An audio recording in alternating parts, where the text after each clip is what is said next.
Être respecté, c'est le pilier fondamental pour créer une relation saine. C'est un peu comme les fondations d'une maison. De nombreuses relations deviennent rapidement et même longuement bancales et nocives car cette base, cette fondation n'est pas posée ou fragile. Et un des enjeux les plus importants pour créer une belle relation saine, c'est d'être vigilant dès le début et dans la durée de cette relation. De cette façon, on peut construire et renforcer le respect. C'est ce qui donne des résultats de dingue en termes d'admiration, de capacité à attirer l'amour à soi aux femmes que j'accompagne depuis 2016, celles qui le mettent en place bien évidemment. Il y a 3 choses que tu peux faire dès aujourd'hui qui font toute la différence, comme les femmes de cœur que j'accompagne, pour attirer plus de respect et d'amour dans ta vie. Et ce premier élément qui font que les hommes respectent ta valeur si tu le mets en place, c'est quand tes mots sont alignés avec tes actions. On va prendre un exemple très simple pour se comprendre. Si tu lui dis au premier rendez-vous, ça se passe bien avant, imaginons, bonne connexion. Et à ce rendez-vous-là, tu lui dis, je ne couche pas le premier soir, pour moi c'est un de mes principes, et ça se passe bien, il est assez séducteur, tu te sens bien, et tu couches le premier soir. Le premier élément que tu lui donnes à ce moment-là, c'est pas le problème d'avoir couché, la première information, c'est le problème d'avoir dit quelque chose que tu ne tiens pas. Et ça, en termes de crédibilité et de respect, ça va être marquant pour la suite, surtout si tu le renouvelles. C'est-à-dire si tu renouvelles des choses que tu vas dire, mais que tu ne tiens pas. C'est le pire qu'on puisse faire. Dire et faire le contraire. Pour prendre un autre exemple, imagine la relation est déjà un peu avancée, tu te sens pas trop bien dans celle-ci et tu as envie de faire réagir cet homme en lui disant par exemple, on arrête, j'ai pris de la distance, pour moi je préfère que ça se passe ainsi, ok, et quelques jours après, tu reviens en faisant un appel téléphonique ou un message pour lui dire, écoute, j'ai envie de considérer la relation à nouveau, etc. Le mode, on va dire ici, girouette. C'est une façon de lui dire, donc de sous-communiquer, écoute, je suis pas en cohérence avec moi-même, donc par conséquent, je te donne la possibilité de ne pas me respecter. Comment veux-tu obtenir son admiration, son amour en faisant ainsi? Par rapport à ce premier point, pour être plus clair et résumé, dans l'échelle du pire au meilleur à faire, le pire serait de dire des choses et de faire le contraire. Je couche pas le premier soir, coucher. Je te quitte, mais en fait, je reste avec toi. Le moins pire, ça serait de rien dire. D'accord? Je dis pas que je couche pas ou que je couche, je dis rien et puis il se passe quelque chose. Au moins, j'ai pas le problème d'avoir fait l'inverse de ce que j'ai dit. Ça, c'est le moins pire. C'est même pas si mal que ça finalement. Le mieux, c'est ce qu'on est en train de dire ici, c'est quand je vais exprimer des choses sur ce qui est important pour moi, sur mes principes, mes valeurs, ma façon de voir les choses, je vais agir en ce sens. C'est-à-dire qu'il va y avoir des actions qui vont suivre mes mots. De cette façon, j'augmente ma crédibilité et le respect. De la même manière, c'est valable aussi pour les hommes, ce que je suis en train de dire ici. Si un homme fait ça, tu verras que pour toi, il y aura quelque chose qui se passera de l'ordre de « Ah, je me sens bien avec lui, il dégage quelque chose qui est sécurisant ». La deuxième chose qui augmente drastiquement le respect que tu peux avoir à ses yeux et donc ta valeur globale, c'est quand tu ne changes pas ton agenda pour le voir. Prenons un exemple pour faire simple. Tous les mardis soirs, tu as un rendez-vous à la danse. Et c'est quelque chose qui te nourrit. Tu fais la rencontre de cet homme. Bien sûr, c'est tout à fait naturel, tu as envie de le voir un peu plus et malheureusement, vous pouvez vous voir que toutes les 2 semaines, soit à cause de la garde des enfants, soit à cause de son travail, la distance. Et parce que tu as envie de le voir plus, tu vas te dire, tiens, je vais pas aller à la danse ce mardi, pas aller à la danse même peut-être le mardi prochain, voire tous les mardis d'après. Je prends un cas un peu extrême, mais volontaire, qui est finalement assez courant. Ce que je fais à ce moment-là, c'est que je vais prendre du plaisir à le voir, sans doute lui aussi. L'inconvénient, et c'est là qu'il faut regarder, qui va se mettre en place en faisant ça, donc systématiquement mettre de côté mes plans, c'est-à-dire ce qui compte pour moi pour le voir lui, l'information sous-jacente que je communique, donc une sous-communication, ce qui n'est pas dit avec des mots, mais par mon attitude, c'est ce que je fais de ma vie. Ici, la danse, ça peut être autre chose, voir les amis, famille, d'autres sorties, ça passe après. Et quand ça passe après, au début de la rencontre, ce que je suis en train de faire sans me rendre compte, c'est que je suis en train de lui dire, je change de vie pour toi. Tu sais, dans la plupart des relations, des débuts de relations, surtout quand un homme a vécu quelque chose par le passé qui l'a un peu troublé, il va te dire, et j'en suis sûr que ça t'est déjà arrivé, j'ai pas envie d'avoir la pression, j'ai envie d'un truc simple, etc., etc. Donc la notion de pas être en pression, c'est de perdre sa liberté.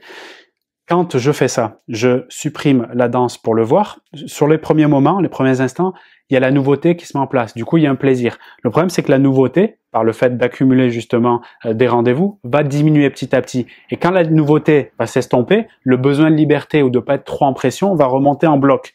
Et quand il va remonter en bloc et que toi, tu auras supprimé tes cours de danse pour le voir lui, et que tu auras eu l'habitude et donc que tu seras vraiment attaché de plus en plus, ça va être très difficile de reprendre les cours de danse au moment où lui te dira j'ai envie de souffler, d'avoir ma liberté. tu vas vouloir faire tout le contraire, c'est-à-dire te rapprocher encore plus de lui. Et là, la relation va commencer à se perdre. Parce que, quelque chose qu'on voit pas dès le début, mais que je veux t'expliquer ici, le respect qu'il aura pour toi, la façon de te regarder va évoluer, va même se transformer vers quelque chose qui est ça me parle pas, ça me plaît pas. Parce que dès le départ, j'aurais systématisé l'habitude de passer cet homme, cette rencontre, avant mon agenda, qui peut être la danse, le volley ou d'autres choses comme ça. Je fais une parenthèse qui est absolument importante par rapport à ce point. Quand je parle de pas changer son agenda pour lui, je te demande pas d'être rigide à 100%. Tous les contextes sont différents, d'accord? Il faut s'y adapter, donc ça demande du discernement.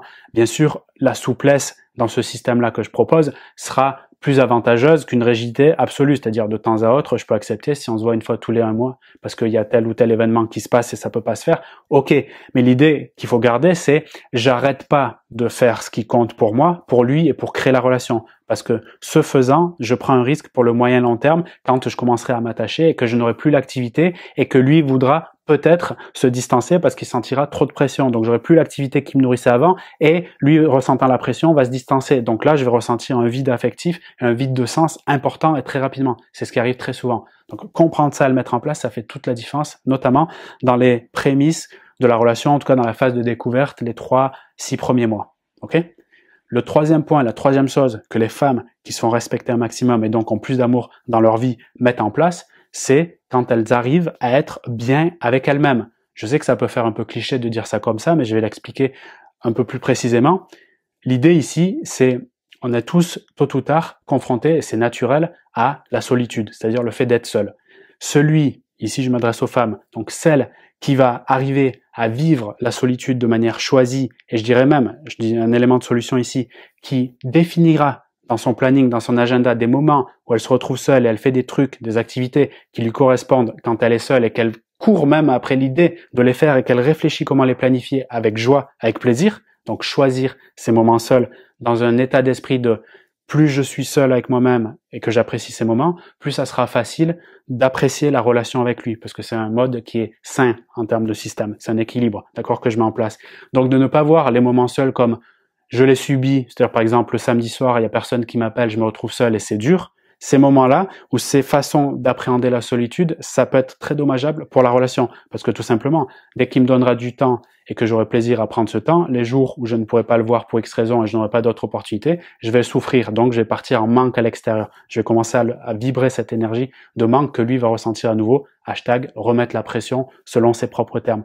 Donc être bien avec soi, se donner des moments, comme quand je vais voir des amis par exemple le samedi, de me dire vendredi je vais me voir moi, je me donne ce rendez-vous, faire des trucs qui me parlent à moi, la promenade, la respiration, lire des livres, ce qui te nourrit vraiment, et arriver à faire en sorte que ces moments ils soient vraiment des choix de vie qui font la différence. Moi qui suis plutôt extraverti, c'est-à-dire qui me nourrit par le lien social, c'est-à-dire par le contact aux autres, avec mon expérience de vie, quand j'ai équilibré, c'est-à-dire me recharger plutôt seul, phase d'introspection, donc prendre des moments pour moi et les apprécier par la lecture, des choses comme ça, des activités, des promenades, etc., je me suis aperçu que, j'équilibrais ma façon d'être avec moi-même, donc j'étais plus en accord avec moi-même, et deux, quand j'allais dans les relations, que ce soit amicales, sentimentales ou autres, je sentais et je sens que j'apporte plus de valeur et surtout je sais me retirer dans les bons moments sans me sentir mal de me retirer. Ce que l'autre perçoit, parce qu'il sent que je suis bien avec moi-même, c'est-à-dire dans une forme d'abondance, d'amour de moi, et par conséquent, ça crée, ça attire plus naturellement du respect, de la considération et de l'amour.